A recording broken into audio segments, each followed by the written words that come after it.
Ang elastisidad ng supply. Malaki ang epekto ng pagbabago sa presyo sa kahandaan at kakayahan ng mga producer na magbenta ng kanilang mga produkto. Ang wastong kaalaman at pagtugon ng mga producer sa bawat pagbabago ng presyo ay makakatulong sa kanila upang makuha ang kanilang inaasam na kita. Dito makakatulong ang kaalaman tungkol sa elastisidad ng supply. Ang elastisidad ng supply ay ang paraan na ginagamit upang masukat ang magiging pagtugon ng mga producer sa tuwing may pagbabago sa presyo.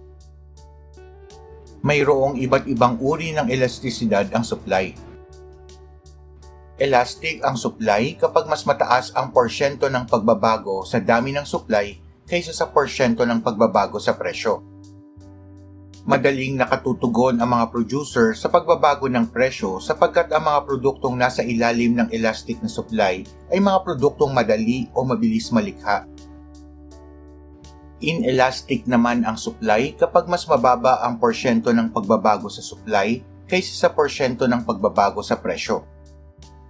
Ito ay dahil sa hindi agad makasabay ang mga producer sa mga pagbabago sa presyo sapagkat ang mga produktong nasa ilalim ng inelastic na supply ay mga produktong nangangailangan na mahabang panahon upang malikha o magawa.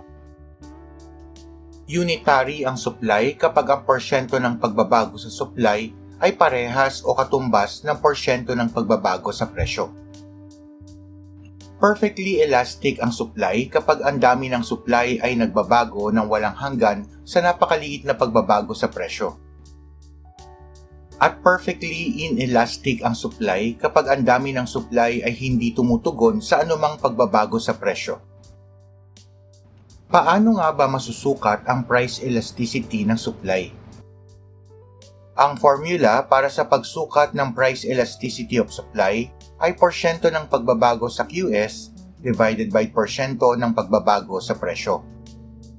Gamit ang midpoint formula ay makukuha ang value ng porsyento ng pagbabago sa QS sa pamamagitan ng formula na QS2 minus QS1 divided by QS1 plus QS2 over 2 times 100, kung saan ang QS1 ay kumakatawan sa dating dami ng supply at QS2 bilang bagong dami ng supply.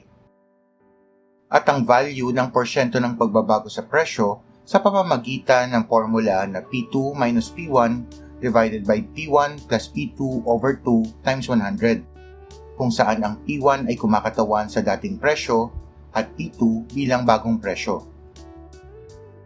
Subukan natin ang formula gamit ang isang halimbawa. Si Jenny ay karaniwang nagtitinda ng 20 kilos ng ubas kada araw sa palengke sa halagang 200 pesos per kilo. Ngunit dahil sa nalalapit na ang Kapaskuhan, ay tumaas ang presyo ng ubas sa 250 per kilo. At dahil dito ay nahikayat si Jenny na magbenta ng 60 kilo na ubas kada araw. Base sa halimbawa, ang value ng dating dami o QS1 ay 20 at ang bagong dami o QS2 ay 60. At ang value ng dating presyo o P1 ay 200 at ang bagong presyo o P2 ay 250. Upang makuha ang value ng price elasticity ng supply ay una muna nating kunin ang value ng porsyento ng pagbabago sa QS na may formula na QS2 minus QS1 over QS1 plus QS2 over 2 times 100.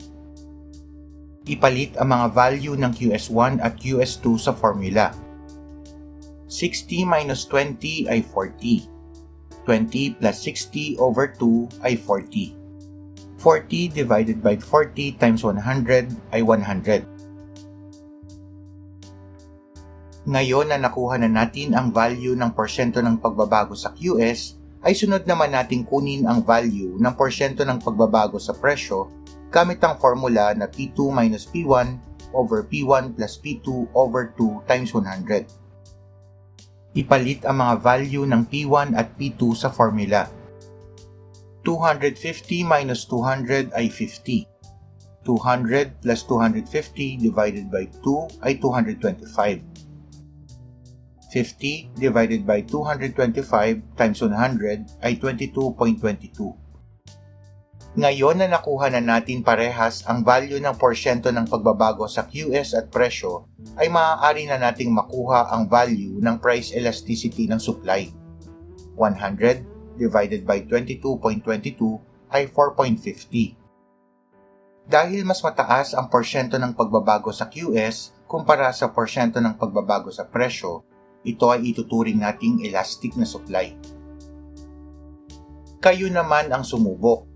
Gamit ang mga datos mula sa supply schedule ay tukuyin ang price elasticity ng puntong A at D at puntong B at E. Ang elastisidad ng supply.